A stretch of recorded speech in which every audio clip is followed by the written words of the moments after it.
Vamos falar do problema de escoamento sobre feixes tubulares, né? Um tipo de situação bastante comum em engenharia, que são trocadores de calor, né? Onde nós temos aqui vários tubos,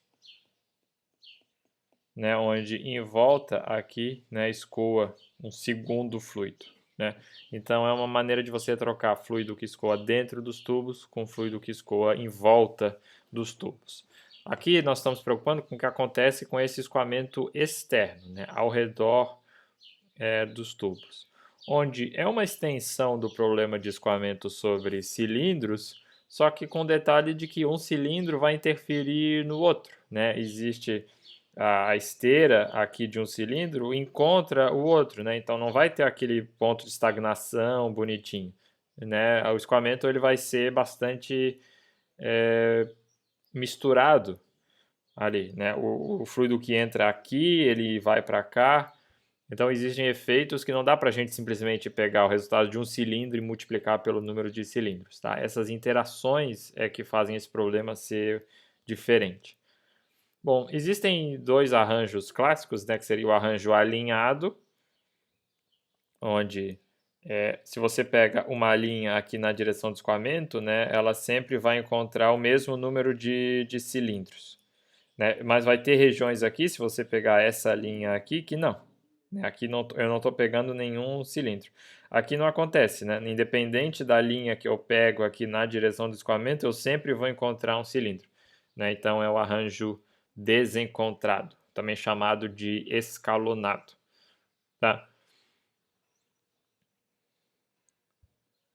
Bom, nós temos alguns parâmetros geométricos que são importantes, né? Então a gente vai considerar que o fluido ele chega com uma determinada velocidade v e uma temperatura T1, né? Uma temperatura de entrada.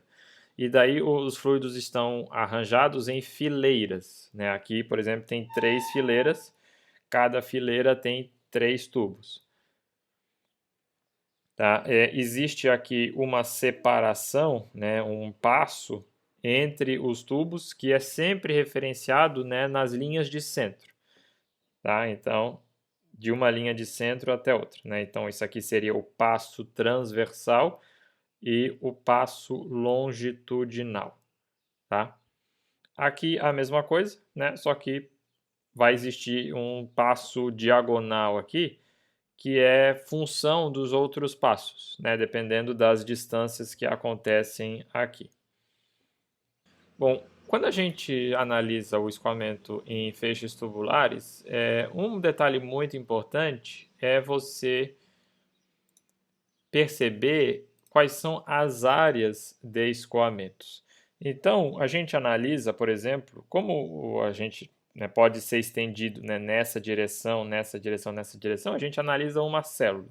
Né? Então, o fluido ele chega com velocidade, né? A gente vai analisar, por exemplo, o que acontece nessa célula aqui. Tá? Isso aqui vai se repetir. Né? Nessa direção aqui, pode se repetir nessa direção aqui. Tá? Então, a gente vai analisar um pedaço simétrico do escoamento. Então, o fluido chega com a velocidade v nessa área desimpedida aqui. Só que, pela simetria do problema, esse fluido que chega aqui, ele tem que, né, convergir para essa seção aqui. Ao fazer isso, como o escoamento é incompressível, o fluido ele é acelerado. Então, a velocidade máxima que acontece no feixe tubular não é a velocidade v, né? É a velocidade v multiplicada por o quanto que a área diminuiu, né? E isso dá para fazer um argumento geométrico, né? Vocês podem provar isso, de que isso é o passo transversal por o passo transversal menos d. Tá? Seria, né, desenhar aqui em azul, seria isso aqui em relação a isso aqui, né? É o passo menos meio diâmetro daqui, meio diâmetro daqui, tá? Então essa é a velocidade máxima. Então, aparece muito nos resultados a seguir o número de Reynolds máximo. O número de Reynolds máximo é isso, é a velocidade máxima vezes o diâmetro sobre a viscosidade. Se o arranjo for desencontrado, daí pode acontecer uma de duas coisas, porque essa área aqui, essa área aqui pode ser maior ou menor do que essa área aqui, né? Aqui, claramente, essa segunda área que eu desenhei em diagonal é maior, né? Porque o passo longitudinal parece que é bem maior do que o passo transversal. Mas pode ser que o escoamento estaria, né, os arranjos, os cilindros estariam assim, né? Daí você não consegue dizer qual que é maior. Então você precisa verificar qual que é a área menor, tá? Se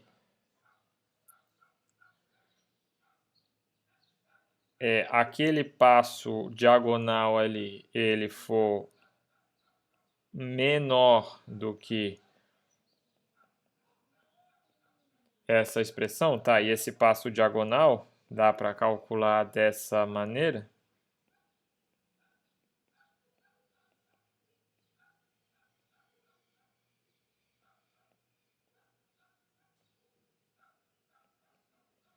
Né? Então, a velocidade máxima ela está ocorrendo ali na região diagonal. Então, vai ser a velocidade multiplicada por esse fator aqui. Se não, né, se o passo diagonal for maior, então a área menor é essa área aqui. Né? Nesse caso, a velocidade máxima vai ser a expressão anterior, né? A velocidade vezes st sobre st menos o diâmetro. Tá? Então precisa verificar onde que ocorre a área menor. Né? É ali que você precisa avaliar a velocidade. Bom, onde avaliar as propriedades? Né? Aqui tem um detalhe, porque a gente tem 3 temperaturas. Né? A gente tem a temperatura, vou colocar aqui um feixe assim. O fluido entra com uma temperatura, que eu vou colocar assim, uma temperatura de entrada, né? E aqui os cilindros estão a uma temperatura TS. Tá? Como eu falei, a gente está avaliando só o que acontece na parede, né? Entre o fluido e a parede. Então, aqui dentro pode ter um fluido escoando com outra temperatura. Daí você precisa fazer um circuito térmico para ver, né, qual que é a temperatura da superfície em relação à temperatura interna, tá? Aqui a gente não vai se preocupar com isso agora, né? A gente vai assumir que a temperatura da parede é dada. Poderia ser também, pessoal, elementos aquecedores, né? Várias resistências térmicas colocadas, cada uma com a sua temperatura, tá? São cilindros, né? O que importa é o fluido ver a parede cilíndrica, né? Isso que importa. Bom, o que acontece é que essa área de contato, né, se você somar essas áreas todas aqui, elas são muito maiores, pessoal, em situações típicas do que as situações anteriores, placa plana, um único cilindro ou esfera. Então você não consegue você não consegue levar em conta uma temperatura T infinito que seja constante ao longo do escoamento. Né? Isso não faz sentido, porque o fluido ele vai receber calor, né, ou dar calor para a parede. Né? Vai ocorrer uma transferência de calor. Então aqui vai ocorrer uma temperatura de saída também, que é diferente da temperatura de entrada. Tá? Então a gente não consegue usar uma temperatura do fluido constante. Então, todas as propriedades, né, a condutividade, o número de Prandtl, né, a viscosidade que entra no número de Reynolds máximo, né, elas devem ser avaliadas na temperatura média entre a entrada e a saída.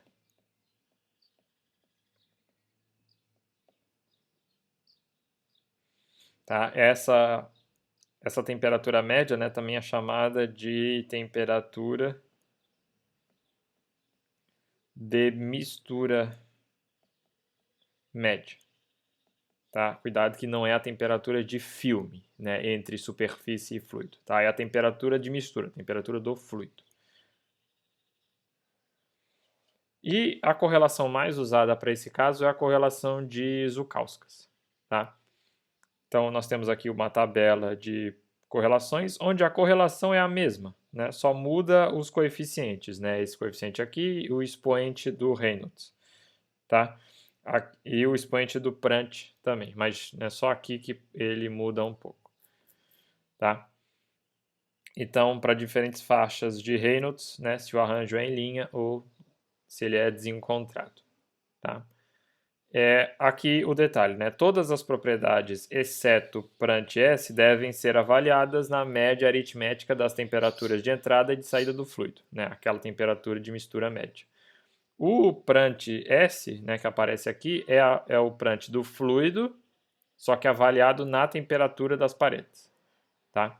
E cuidado que quando o arranjo é escalonado e o número de Reynolds é muito grande, você precisa de um termo de correção aqui também, né, dos passos, tá? Então, tem que consultar nessa tabela. Só.